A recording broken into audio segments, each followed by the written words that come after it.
Hi there, thanks for joining me for part two of Galaxy Backgrounds. And today I'm putting together two additional cards with Galaxy backgrounds, but this time instead of Distress inks, I'm using Distress Oxide ink on dark cardstock. So to start off, I'm using a piece of black cardstock, and for this particular card, I'm using Salty Ocean, Wilted Violet, Picked Raspberry, Fossilized Amber, and Black Soot. Using distress inks on dark cardstocks, it really pops and it's a lot easier to do since these oxides blend a lot easier and it's already on dark cardstock, so you don't really have to add too much black soot to the card, depending on how much you want that color to pop through. Like for me, I just added additional color. So for my second background, I'm using a bright blue background and I'm using a spice marmalade, picked raspberries, cracked pistachio, and black soot. I really wanted these colors to pop on this, and I don't think that there's much of a difference between using blue cardstock or black cardstock. I think that when you use Distress Oxide inks, they're pretty opaque. So as for my cards that I did for the first part, I'm doing the same thing with the white splatter. It adds the star effects and it really finishes off the card. Even though it may look super messy, it works out really well. So for the first card, I'm creating a snow scene and I'll be using Mama Elephant's Little Agenda Trains stamp set. I have two hillsides die cuts that are cut out and I'll be stamping that train track onto the paper. And because this train track isn't as long as a A2 card width of 5.5, I have to use my Misty to help me extend that train track. And it really doesn't come out perfect, but no one's really going to notice since I'll be putting the trains on top of the track. So once I have that stamped, I'll go ahead and color that in really quickly. You'll see that these little train tracks look super cute. And at first I colored them incorrectly for another card, but it turned out okay for this one because I actually knew where the wooden planks were. And it totally makes sense. It's just sometimes when you're on autopilot, when you're coloring, you kind of miss things that are really obvious. So thankfully, I was able to color these, and it doesn't really matter too much just because it gets covered up with the trains anyway. So once I have that, I will go ahead and start assembling my card, but I did want to put a little color onto the snow, so I believe I'm using tumbled glass distress ink to do that.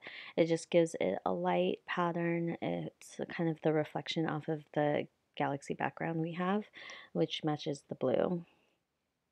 So once I finish inking up the edges, I think that it helps add a little dimension to it, and you don't notice it that much, but it does add that extra effect. So I'm just going to go ahead and assemble my little trains that I had cut and pre-colored and putting everything together. I wanted to add the presents and a few elves to this scene as well.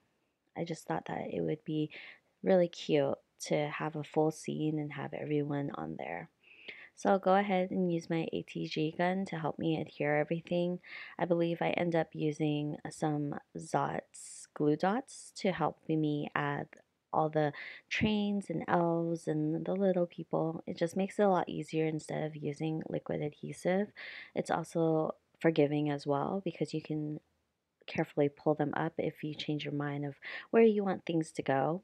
So once I decide where I wanted everything to go generally, I went ahead and added the Zots glue dots behind everything. And there is a little stamp in the set that acts as a little chain connecting the train parts, but I think I just go ahead and I add it in myself. It's literally three little dots that act as a little train connector. So I'll do that. This process just takes a little bit of time because I'm just making sure everything is going to go where I want it to go. but I think that the elves really add to it, and I really love that sky behind because, it's Santa delivering presents on Christmas Eve, and it's perfect since the elves are a part of his journey. For the sentiment, I decided to use one of Mama Elephant's sets. I can't remember the name right now, but I'll also place it. Oh, I believe it's Retro Holiday labels. So I use one of the larger ones, and I decide that I want to heat emboss this because there are those white acrylic flecks. It's kind of hard to stamp anything on top of it and have it show clearly. So I'm going to stamp this using Versamark ink and heat emboss using a white embossing powder. So once I go ahead and make sure I have a good stamp of this, I'll add that white embossing powder and heat set it with my heat gun. So that card is more or less done, and I'll move on to my second card. So for the second card, it's more of a New Year's congratulatory kind of card. And it's a scene with two party animals at nighttime.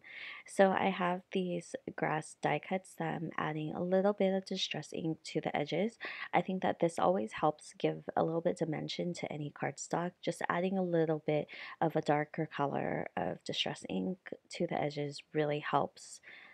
So I'm using some die cuts from Mama Elephant's birch trees and just adding it to the scene. The hooray comes from My Favorite Stamps die cut, and the little critters are from Mama Elephant's Party Animals stamp set. So, like I said, adding additional color to the edges of these birch trees, like I did with the grass parts, I think that it really adds the dimension for them. So, once I do that, I'm ready to assemble everything.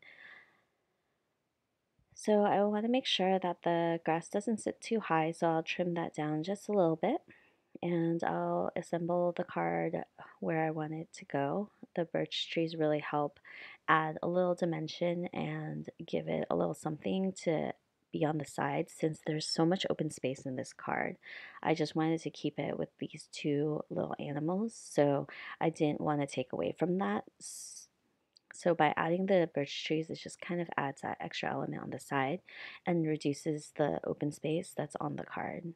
So for the brush trees, I'm using Tombo's Mono Multi Glue. And for adhesives, I don't have a particular favorite. I just kind of switch back while making cards, as you can see, and I'll change them as I will and as I feel like it when I come across them.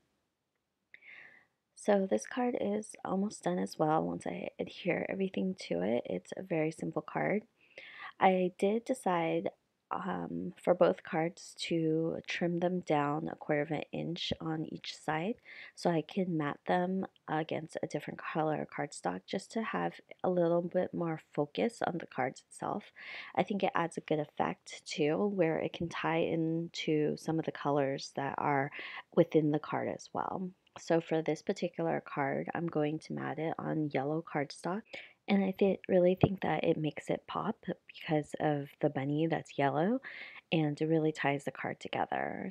And for the other card that I had made previously, I matted it on a dark navy cardstock just because it's nighttime and the snow already pops in the card. So it's a very subtle matting to it and I think it works. So just to finish off this particular card, I'm adding a little bit of shadow beneath. I'm using a light green shade of Copics just to add that shadow so it's not too harsh. But that's it for this card, and I will have part one linked down below if you haven't seen it.